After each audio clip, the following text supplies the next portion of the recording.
Hi guys, welcome to the latest edition of our video tutorial series. Today we're going to be looking at product submissions and hopefully just dispelling some of the mysteries behind uploading your products to the RiseArt site.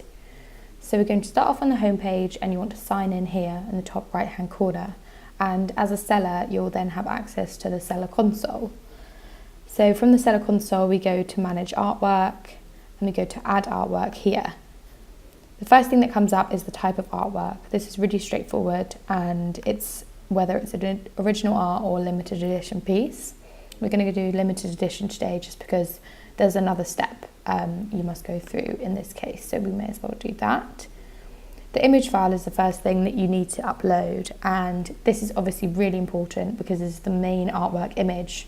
So this is what will be used around the site when your work is featured and on your profile page.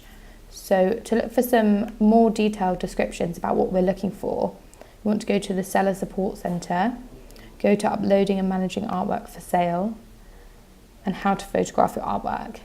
So here it's really written out properly, and some great examples to use are Tommy Clark, who has great images of his unframed pieces.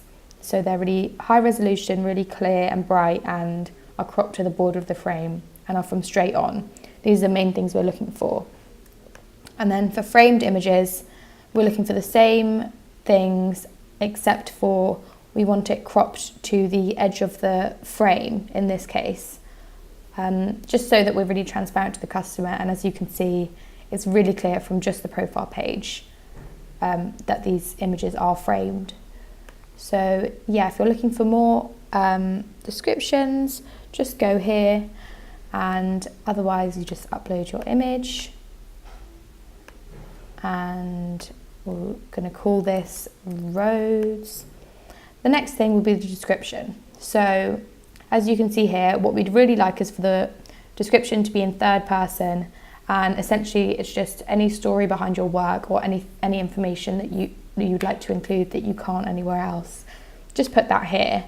So just any motivations behind it or anything to do with like linking to your style, just throw that in there. It doesn't need to be too long, it's just something to give the customer a bit more insight into what the work is about. So here, just the year that the piece was produced, that's quite straightforward. And then we move on to medium. Medium is pretty straightforward in most cases. The only time we may have an obstacle is with mixed media.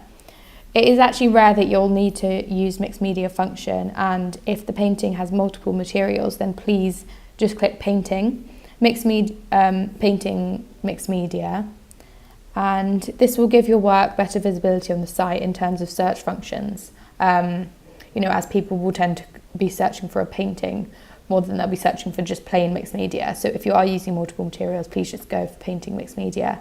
But if you have any questions or are confused over this, then please just email us at curators@riseart.com and we'll happily help you distinguish between those things.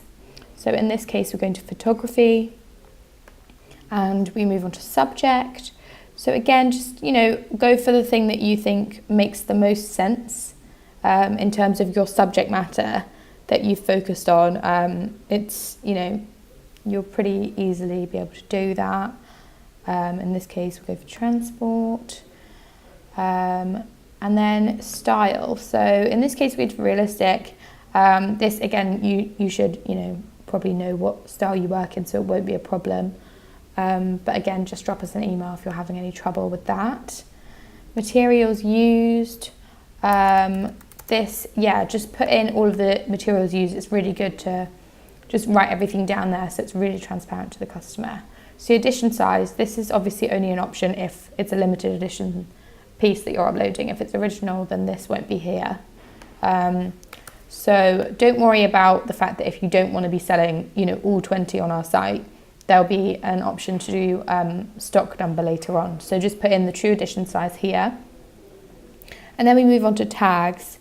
Tagging goes directly into our filtering system on the search function. So if the interior designer was looking for photographs of, roads, transport, photography, anything like that, then this is a really good place to put that in. So photography, movement, just anything that relates to your piece that you think would help link it to other pieces on the site, or thematically, anything like that.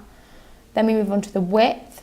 So make sure you get your dimensions right here, because our view and room feature is dictated by these dimensions. So if you've got the wrong dimensions, then it will come up quite skewed. And the view and room feature is a great way for customers to see, the size relative to what it would look like in a room. So this is really, really beneficial. So just make sure you get your dimensions the right way around. If there's any depth, just put that in there.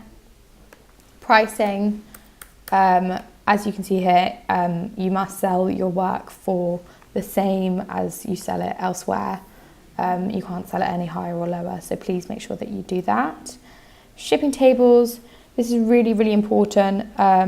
It's something that we do check when we're approving products, so you will need to go back and do it if you don't assign it here. So I suggest you just make sure you just click the right one. Our artist champion Izzy has made a really great video that takes you through the whole shipping table setup process. So I'll put a link to that in the bottom of this video. And if you haven't set up your shipping tables yet, then you can do that from there. The stock amount, so this is what I was talking about before. If you're selling your work elsewhere to Riser, as you know, we don't require exclusivity with our artists. So if you're selling your work elsewhere, you could put your stock amount lower, just to watch out for any of those situations. And then you want to put in your weight, which is just 0.1 if you don't know what it is, if it's on paper or something like that. 0.1 is fine. If the artwork is signed, so you could say yes, wherever it's signed, just add that in. Ready to hang and artwork framed are two other things you want to click. So we do really encourage that our artists sell their work unframed, because we do find that the customer really enjoys the experience of being able to select a frame with us that would suit, where they're choosing to hang it or anything like that. So we do strongly recommend that you upload your works unframed. Of course, if you have a work on canvas stretcher or sculpture, it can be ready to hang and not framed. And then a frame description here.